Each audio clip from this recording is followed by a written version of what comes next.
Umiinit muli ang tensyon sa pagitan ng Pilipinas at China.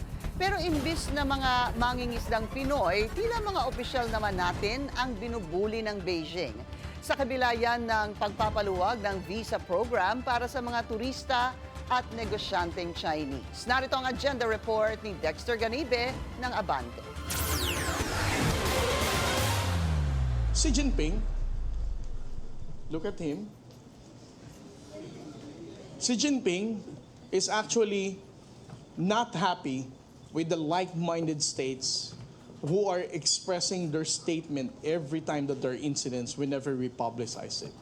Ang mga pahayag dito ni Philippine Coast Guard spokesperson for the West Philippine Sea, Commodore J. Tariela, ang pinaniniwala ang nagsilab sa naglalagablab ng saloobin ng Chinese Embassy dahil sa mas vocal na ngayon ang mga opisyal ng Pilipinas sa issue ng West Philippine Sea. Magsasampung taon na sa July 12 ang arbitral ruling ng United Nations Convention on the Law of the Sea noong 2016 na pumapabor sa claims ng Pilipinas sa WPS. Pinuna ng Chinese Embassy ang mga inilabas na larawan ng kanilang presidente at nagbanta sa mga opisyal ng gobyerno ng Pilipinas na kritikal sa China kaugnay ng issue sa West Philippine Sea. Para maapula ang paglagablab ng apoy sa diplomatic relations ng dalawang bansa, inanunsyo ng DFA epektibo January 16, visa-free na ang mga Chinese na negosyante at turista na bibisita sa Pilipinas. Ramdam na rin kasi ng Pilipinas ang pagbaba ng tourist arrivals mula China sa nakalipas na 2 taon. Na pinatindi ng maisabatas ang Republic Act No. 12064 o ang Maritime Zones Act at Republic Act No. 12065 o ang Archipelagic Sea Lanes Act. Ang dalawang batas ang nagtatakda ng hangganan ng saklaw ng teritoryo ng Pilipinas sa karagatang nakapalibot dito. Binigyan na rin ng kopya ng dalawang batas ang United Nations na siyang magiging basehan ng international community. Pero lalo pang uminit ang usapin nang maghayag si PBBM ng suporta kay Tariela.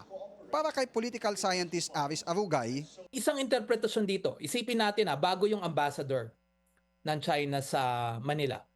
At alam nyo, pag bagong mga ambassador, lalo na sa mga post na napaka-importante, may tinatawag tayo na nagpapakitang gilas. Gusto niya sigurong patunayan, no, sa Beijing, sa nakaupong gobyerno sa China, no, na ano siya, yung ang term na ginagamit, wolf warrior, no, meaning kaya niyang poprotektahan niya yung interest ng China.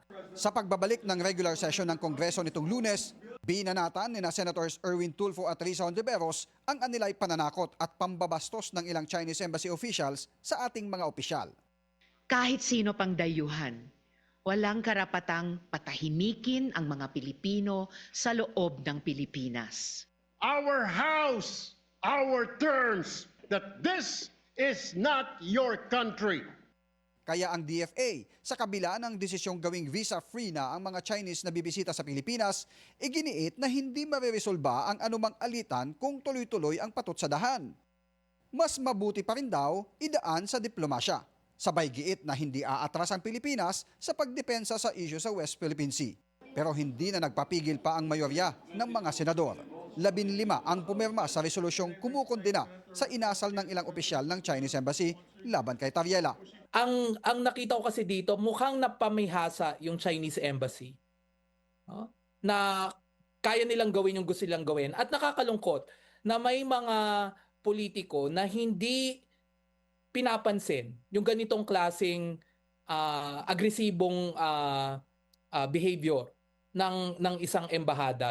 Maging ang mga Pinoy ngayon, kanya-kanyang pananaw sa issue.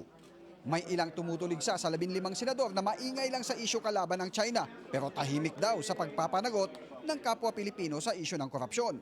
Ang iba naman, tinawag na Chinator, ang siyam na hindi lumagda sa resolusyong bumabatikos sa Chinese Embassy. At gaya ng mga kataga sa lupang hinirang, ang alab ng puso sa dibdib dapat laging buhay. At sa mga manlulupig, kailanman ang mga Pinoy di pasisiil. Para sa agenda, Dexter Ganibe, Abante. Mag-follow sa aming mga social media accounts at mag-subscribe sa aming YouTube channel para sa pinakahuli at eksklusibong mga balita.